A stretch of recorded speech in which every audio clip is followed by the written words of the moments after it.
दोस्तों, कैसे हैं आप सभी? मैं आशा करता हूं आप सब बिल्कुल ठीक होंगे। आज मैं आपको ट्रक ड्राइवर की आपबीती के बारे में बताऊंगा, जो बहुत ही ज्यादा डरा देने वाली बात है। बात कुछ साल पहले की है। रमेश नाम का एक ट्रक ड्राइवर था। रमेश अपनी ईमानदारी और मेहनत के लिए जाना जाता था। एक दिन उसे रात में एक दूर के गांव में माल पहुंचाने का काम मिला। रमेश ने ट्रक में माल लादा और सफर पर निकल पड़ा। रात के करीब 11 बजे का समय था। रमेश एक घने जंगल से गुजर रहा था। चारों ओर सन्नाटा और अंधेरा था। सिर्फ ट्रक की हेडलाइट्स और इंजन की आवाज सुनाई दे रही थी। अचानक ट्रक के सामने एक सफेद साड़ी पहने महिला दिखाई दी। रमेश ने तुरंत ब्रेक लगाए और ट्रक रोका। वह महिला बहुत डरावनी लग रही थी। उसका चेहरा साफ दिखाई नहीं दे रहा था, लेकिन उसकी आंखें चमक रही थीं। रमेश ने सोचा कि शायद महिला को मदद की जरूरत हो। उसने खिड़की खोलकर पूछा, बहन जी, आप इतनी रात को यहां क्या कर रही हैं? आपको कोई मदद चाहिए? महिला ने धीरे से कहा, मुझे इस जंगल से बाहर जाने का रास्ता चाहिए। क्या आप मुझे गांव तक छोड़ देंगे?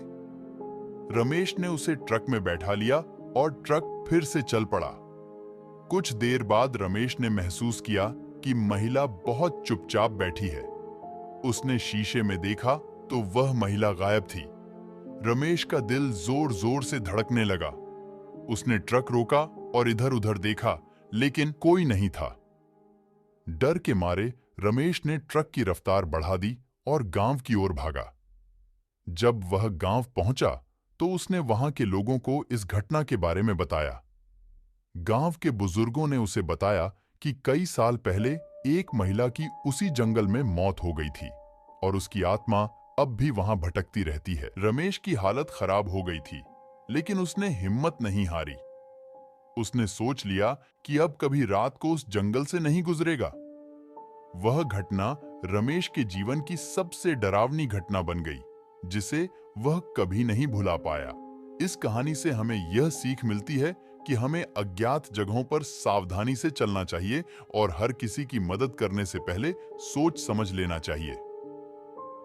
दोस्तों, कहानी अच्छी लगी हो तो लाइक शेयर करें और हमारे चैनल को सब्सक्राइब भी कर लें, क्योंकि हम जब भी नई कहानी अपलोड करें तो आप तक पहले पहुंच सके। मिलते हैं अगली कहानी में।